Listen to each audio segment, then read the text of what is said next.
जय हिंद दोस्तों, आपका हार्दिक स्वागत है आपके अपने चैनल देलू एकेडमी में। आपके लिए लेकर आए हैं दोस्तों करंट अफेयर के कुछ मोस्ट इंपॉर्टेंट क्वेश्चन।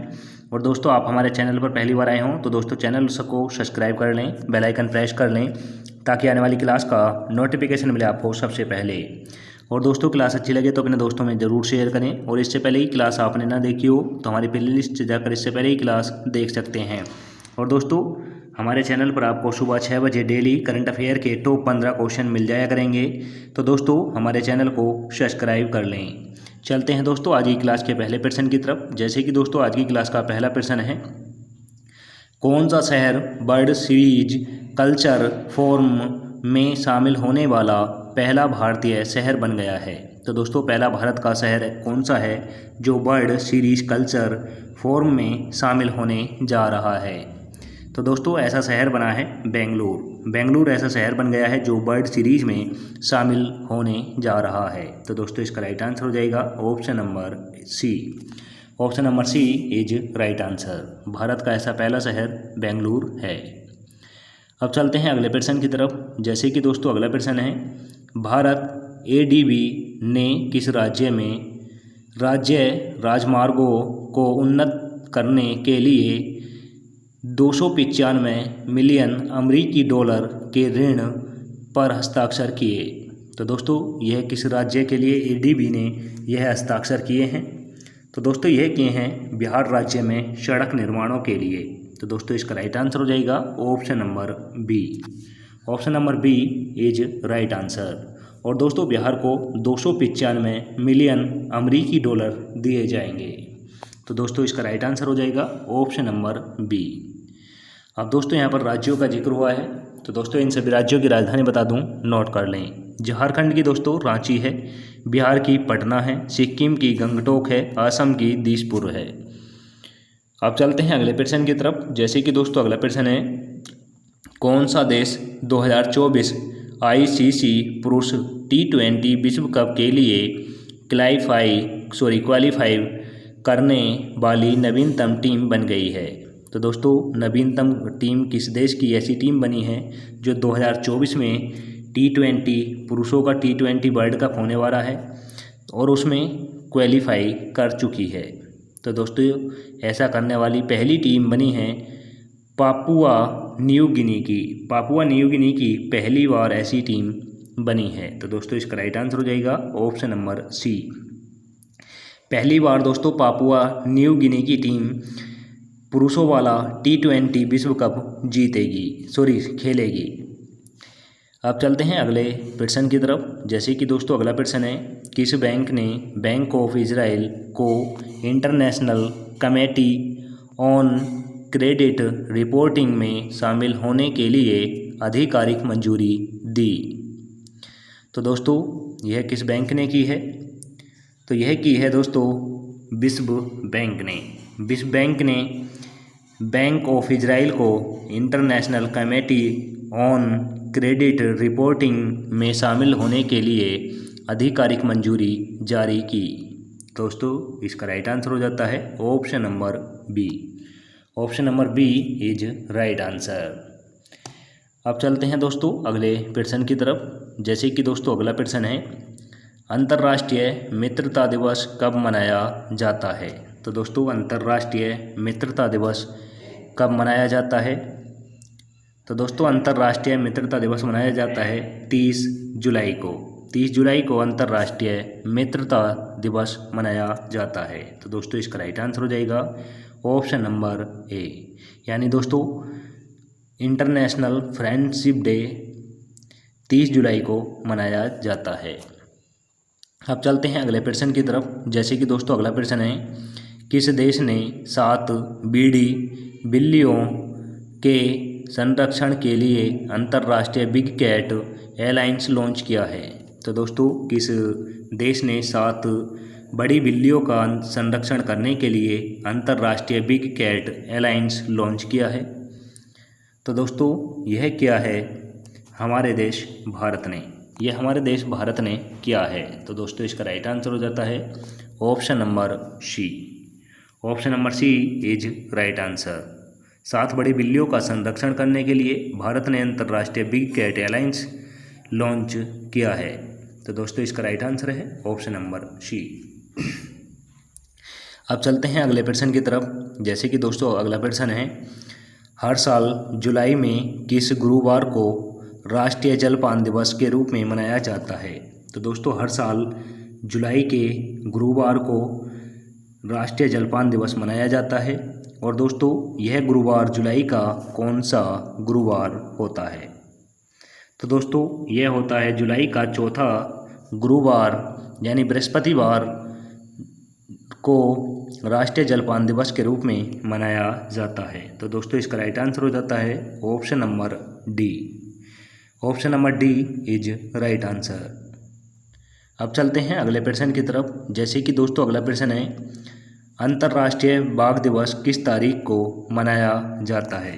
तो दोस्तों अंतर्राष्ट्रीय बाघ दिवस किस तिथि को मनाया जाता है?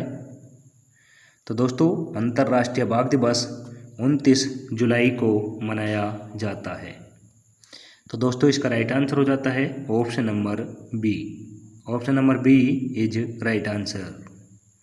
अंतर्राष्ट्रीय बाघ दिवस 29 जुलाई को मनाया जाता है। अब चलते हैं अगले प्रश्न की तरफ। जैसे कि दोस्तों अगला प्रश्न है, बैटिगाई का क्रेटर जिसने सुर्खियां बटोरी किस देश के में स्थित है? तो दोस्तों बटागाई का क्रेटर किस देश में स्थित है और यह हाल ही में सुर्खियों में रहा है? तो दोस्तों यह रूस में स्थित है और यह हाल ही में सुर्खियों में रहा है। तो दोस्तों इसका राइट आंसर हो जाता है option number C. Option number C is right answer. अब चलते हैं अगले प्रश्न की तरफ। जैसे कि दोस्तों अगला प्रश्न है, पेड्रो सांचेज किस देश के प्रधानमंत्री बने हैं? तो दोस्तों पेड्रो सांचेज किस देश के प्रधानमंत्री बने हैं? तो दोस्तों यह बने हैं स्पेन के प्रधानमंत्री पेड्रो सांचेज बने हैं। तो दोस्तों इसका राइट आंसर हो जाता है option number D. Option number D is right answer. अब चलते हैं अगले प्रश्न की तरफ। जैसे कि दोस्तों अगला प्रश्न है, विश्व तस्करी निषेध दिवस हर वर्ष किस तारीख को मनाया जाता है? तो दोस्तों विश्व तस्करी निषेध दिवस हर साल किस तारीख को मनाया जाता है? तो यह मनाया जाता है 30 जुलाई को। 30 जुलाई को विश्व तस्करी निषेध दिवस के रूप में मनाया जाता है। तो दोस्तों इसका राइट आंसर हो जाता है option number B. Option number B is right answer. अब चलते हैं अगले प्रश्न की तरफ। जैसे कि दोस्तों अगला प्रश्न है, ISSF जूनियर शूटिंग विश्व चैंपियनशिप 2023 में कौन सा देश पदक तालिका में दूसरे स्थान पर रहा है? तो दोस्तों SSF द्वारा जूनियर शूटिंग चैंपियनशिप कराई गई है और दोस्तों इस पदक तालिका में दूसरे स्थान पर कौन सा देश रहा है? तो दोस्तों इस पदक तालिका में दूसरे स्थान पर रहा है अपना देश भारत। अपना देश भारत इस पदक तालिका में दूसरे स्थान पर रहा है। तो दोस्तों इसका राइट आंसर हो जाता है option number D. Option number D is right answer. अब चलते हैं अगले प्रश्न की तरफ। जैसे कि दोस्तों अगला प्रश्न है, किस कंपनी ने भारतीय वायु सेना के लिए उपग्रह विकसित करने के लिए भारतीय रक्षा मंत्रालय से अनुदान प्राप्त किया? तो दोस्तों ऐसी कौन सी कंपनी है वायु सेना के लिए उपग्रह विकसित करेगा और इसे भारतीय रक्षा मंत्रालय से अनुदान की अनुमति लेनी पड़ी है? तो दोस्तों ऐसी कंपनी है पिक्सेल ऐसी कंपनी है जिसे वायुसेना के लिए उपग्रह विकसित करने हैं और इसे भारतीय रक्षा मंत्रालय से अनुदान की अनुमति लेनी पड़ी है। तो दोस्तों इसका राइट आंसर हो जाएगा option number B. Option number B is right answer. अब चलते हैं अगले प्रश्न की तरफ। जैसे कि दोस्तों अगला प्रश्न है, एशियाई युवा और जूनियर भारोत्तोलन चैंपियनशिप 2023 किस शहर में आयोजित की जा रही है? तो दोस्तों एशिया युवा और जूनियर भारोत्तोलन चैंपियनशिप 2023 किस शहर में आयोजित की जा रही है? तो दोस्तों यह की जा रही है ग्रेटर नोएडा में। यह ग्रेटर नोएडा में की जा रही है। तो दोस्तों इसका राइट आंसर हो जाएगा ऑप्शन नंबर ए। और ग्रेटर नोएडा दोस्तों यूपी में स्थित है, यह भी आप नोट कर लें। आप चलते हैं दोस्तों अगले प्रश्न की तरफ। जैसे कि दोस्तों अगला प्रश्न है, हाल ही में किस देश ने अरुणाचल प्रदेश के भारतीय नागरिकों को स्टेपल वीज़ा जारी किया है? तो दोस्तों किस देश ने अरुणाचल प्रदेश में रहने वाले लोगों के लिए स्टेपल वीज़ा जारी किया है? तो दोस्तों यह किया है चीन ने। चीन ने अरुणाचल प्रदेश के रहने वाले लोगों के लिए स्टेपल वीज़ा जारी किया है। तो दोस्तों इसका राइट आंसर हो जाता है option number B. Option number B is right answer. अब चलते हैं अगले प्रश्न की तरफ। जैसे कि दोस्तों अगला प्रश्न है, जलवायु परिवर्तन पर अंतर सरकार पैनल का नया अध्यक्ष किसे नियुक्त किया गया है? तो दोस्तों जलवायु परिवर्तन अंतरिम सरकार पैनल का नया अध्यक्ष किसे नियुक्त किया गया है? तो दोस्तों यह किया गया है जेम्स फर्ग्यूसन को। जेम्स फर्ग्यूसन को किया गया है। तो दोस्तों इसका राइट आंसर हो जाता है option number C. Option number C is right answer. आप चलते हैं अगले प्रश्न की तरफ। जैसे कि दोस्तों अगला प्रश्न है, स्टैंडर्ड चार्टर्ड के अनुसार 2030 में भारत की अर्थव्यवस्था का अनुमानित आंकड़ा क्या है? तो दोस्तों स्टैंडर्ड चार्टर्ड के अनुसार 2030 तक भारत की अर्थव्यवस्था कहाँ पहुँच जाएगी? तो दोस्तों यह पहुँच जाएगी इसके अनुसार 6 ट्रिलियन डॉलर पहुँच जाएगी। तो दोस्तों इसका राइट आंसर हो जाता है option number A. Option number A is right answer. आप चलते हैं अगले प्रश्न की तरफ। जैसे कि दोस्तों अगला प्रश्न है, 2022-23 में भारतीय बैंकों ने कितने बुरे ऋण माफ़ी किए? तो दोस्तों 2022-23 में भारतीय बैंकों ने कितने बुरे ऋण माफ़ी किए हैं? तो दोस्तों कितने तक के ऋण माफ़ी 2022-23 में भारतीय बैंकों ने किए हैं? तो दोस्तों ये किए हैं 2.9 लाख करोड़ रुपए तक। 2.9 लाख करोड़ रुपए से भारतीय बैंकों ने बुरे ऋण माफ़ किए हैं। तो दोस्तों इसका राइट आंसर हो जाता है option number B. Option number B is right answer. अब चलते हैं अगले प्रश्न की तरफ। जैसे कि दोस्तों अगला प्रश्न है, आरबीआई ने बैंकों को रुपए में व्यापार के लिए कितने देशों में बोस्ट्रो खाते खोलने की अनुमति दी? तो दोस्तों बोस्ट्रो खाते जो हैं यह उन देशों में खोले जाएंगे जिनमें भारत रुपए से व्यापार करेगा। और दोस्तों रुपए से व्यापार करेगा यह कितने देशों के लिए करेगा? तो दोस्तों यह करेगा भारत 22 देशों से।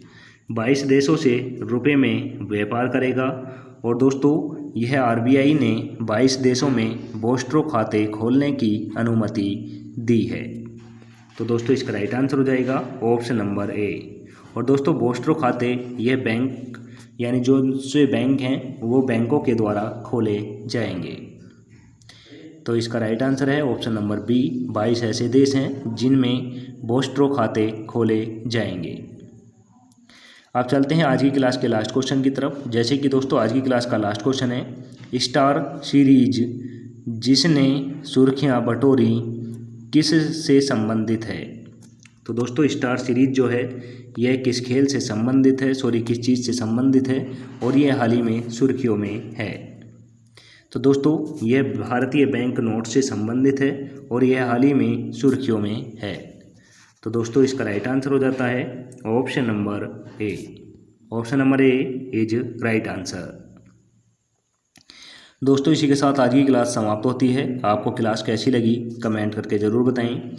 क्लास अच्छी लगी हो तो दोस्तों अपने दोस्तों में ज़रूर शेयर करें। चैनल पर पहली बार आए हों तो दोस्तों चैनल को सब्सक्राइब कर लें, बेल आइकन प्रेस कर लें ताकि आने वाली क्लास का नोटिफिकेशन मिले आपको सबसे पहले। और दोस्तों हमारे टेलीग्राम चैनल का लिंक आपको डिस्क्रिप्शन में मिल जाएगा, वहां से जाकर आप PDF डाउनलोड कर सकते हैं।